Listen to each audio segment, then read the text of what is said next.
જય હિન્દ. હું રેશમા પટેલ, ગુજરાત પ્રદેશ મહિલા અધ્યક્ષ, આમ આદમી પાર્ટી. આજે મારે વાત કરવી છે ભાજપ સામે મોરે મોરાની.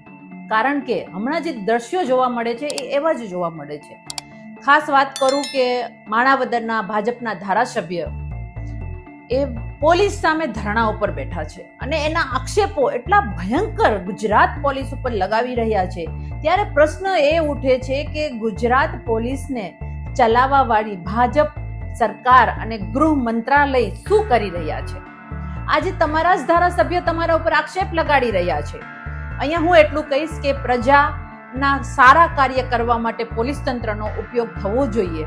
એની જગ્યાએ ભાજપના ઈશારે, ભાજપના દબાણથી પોલીસ તંત્ર પાસે અસંખ્ય એવા કાર્યો કરાવવામાં આવે છે જેના કારણે આજ ગુજરાતની પોલીસ બદનામ થઈ રહી છે. જેના કારણે આજે જનતાના સેવક તરીકે, જનતાના રક્ષક તરીકે જે પોલીસની છબી છે એ જનતા સામે ખરડાઈ રહી છે અને એમાં બળતામાં ઘી ઓમવાનું કામ ભાજપના જ ધારાસભ્ય અરવિંદભાઈ કરી રહ્યા છે.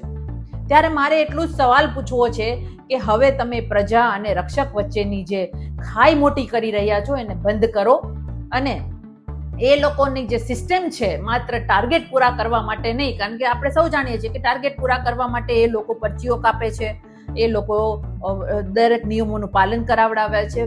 સરકાર દ્વારા સરકારની તિજોરી ભરવા માટે એને ટાર્ગેટ આપવામાં આવે છે. હકીકતમાં નીતિ નિયમોના પાલન કરવા માટે જો પોલીસ તંત્રનો ઉપયોગ થતો હોય તો આવા દ્રશ્યો આપણી સામે ન આવે. આજે મારે એટલા માટે બોલવું પડે છે કે ભાજપના જ ધારાસભ્ય દ્વારા પોલીસ તંત્ર ઉપર ઘોર આક્ષેપ લગાડવામાં આવી રહ્યા છે. ત્યારે આ જનતાએ પણ વિચારવાની જરૂર છે અને પોલીસ તંત્રએ પણ વિચારવાની જરૂર છે કે ભાજપ તમારો જે દુરુપયોગ કરી રહ્યું છે, ભાજપ તમને જે પ્રેશરમાં રાખીને જે કાર્ય કરાવી રહ્યું છે એનું આ પરિણામ છે.